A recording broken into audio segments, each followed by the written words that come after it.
If you're thinking about breaking free from your traditional lifestyle so that you can travel and explore the world, you've probably heard terms like digital nomad, slow traveler, and expat. But do you really know what these mean? Today, we're going to clear up the confusion and help you find the travel lifestyle that's right for you.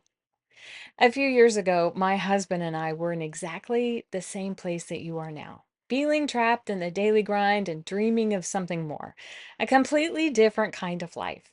We were ready for a new adventure, and so we did something radical. We sold or gave away almost everything that we owned.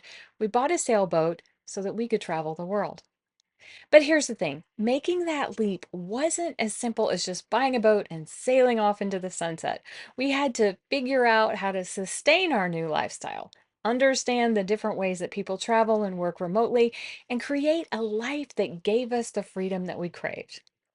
In this video, I'm going to break down three distinct travel lifestyles: digital nomads, slowmads or slow travelers, and expats.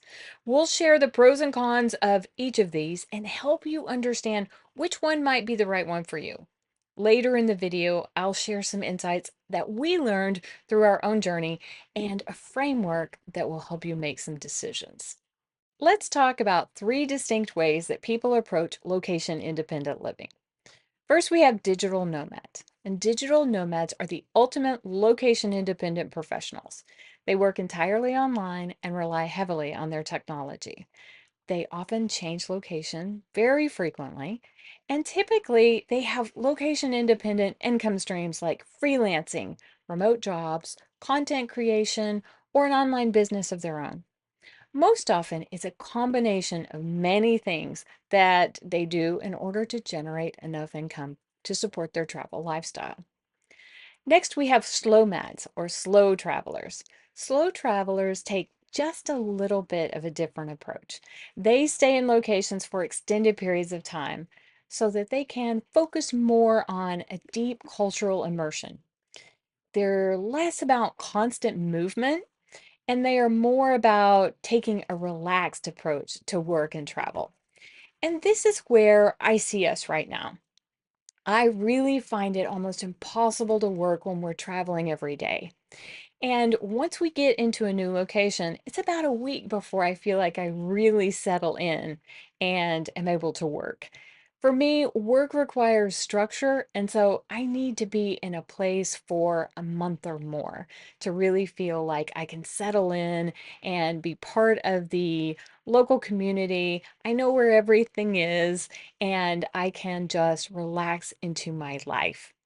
Another group of travelers are expats. Expats are really unique because they have decided to permanently, or at least semi permanently, relocate to another country.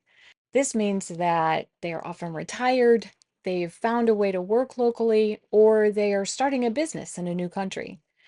This allows you to establish a home base, become deeply integrated into a new culture and into a new community, but it does require usually a residency visa. And so those are considerations that you have to take into account when you want to stay in a country long term. When we decided to buy our sailboat, we were actually creating our own hybrid lifestyle. We were frequent travelers, but we didn't feel like we had visited enough international destinations to make a definite choice about where we wanted to live long term. We were just small business owners feeling suffocated by our daily grind. And so here's what we knew. We knew that we wanted to visit lots of places while we searched for a new place that felt like home. And after years of being tied to our local businesses, we wanted the ability to work from anywhere, but still generate a healthy income. And in addition to location freedom, we wanted time freedom. We'd spent years working from before dawn till sometimes after sunset, and we just got to the point where we said, enough is enough. Now, here's a framework to help you choose the travel lifestyle that's right for you. First, assess your personal goals for travel. Do you want to experience as many countries and cultures as possible? Or are you looking to settle into one place for a while and learn a new language? Or maybe you're looking for that new home base. Next, evaluate your financial capacity. Are you going to spend savings or travel on retirement funds? Or do you need to have a job or a business in place before you leave so that you have that income coming in as you move from place to place?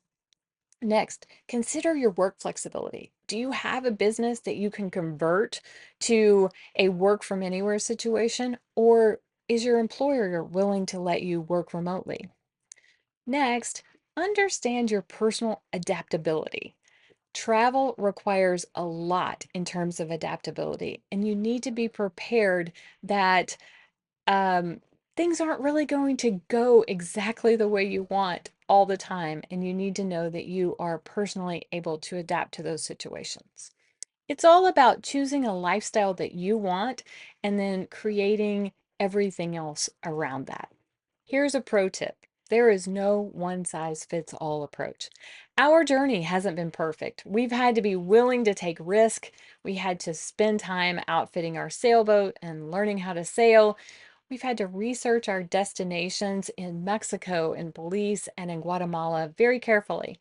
We've had to check to make sure that we were still on board with this journey and that we were still on the right path. And we had to spend time focusing on building a new long-term business.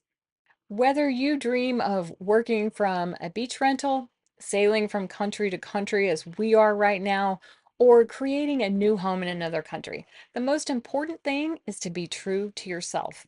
Your lifestyle should energize you, not exhaust you. If you have questions about how to get started with this travel lifestyle, leave me a comment below. I would love to help you.